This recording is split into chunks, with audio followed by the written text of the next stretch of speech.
Non, on n'est pas au car wash, c'est un métro qui passe à la douche et pas n'importe lequel. Une rame de la ligne 1 qui fête, comme le métro parisien, son 125e anniversaire cette année.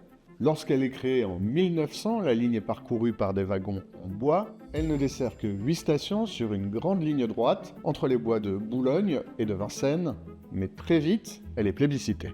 Jamais elle ne cessera d'évoluer. Elle est prolongée en 1934 à l'est, puis en 1937 et 1992 à l'ouest. Elle est aussi modernisée, elle roule sur des pneus à partir de 64, c'est plus performant, mais pas seulement. Cette ligne de métro, alors que c'était le prototype du métro de Paris, elle a été si bien conçue que 112 ans après sa mise en service, on a réussi à l'automatiser.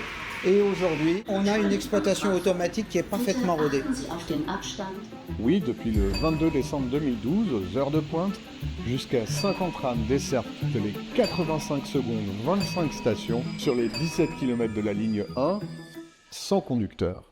Un balai quotidien piloté depuis le boulevard Bourdon, au cœur de Paris, près de la Bastille. Bienvenue ici au PCC de la ligne 1, 750 000 voyageurs jour.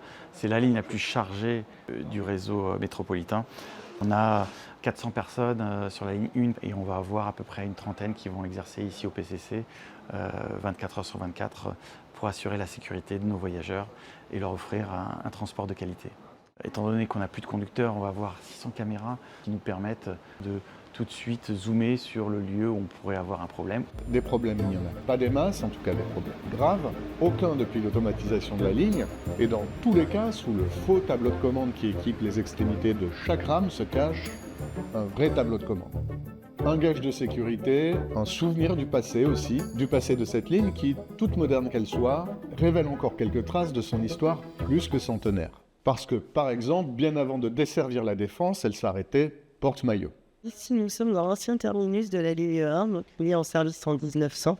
On est dans un terminus qu'on dit en raquette. Nous sommes ici sur l'ancien quai d'arrivée.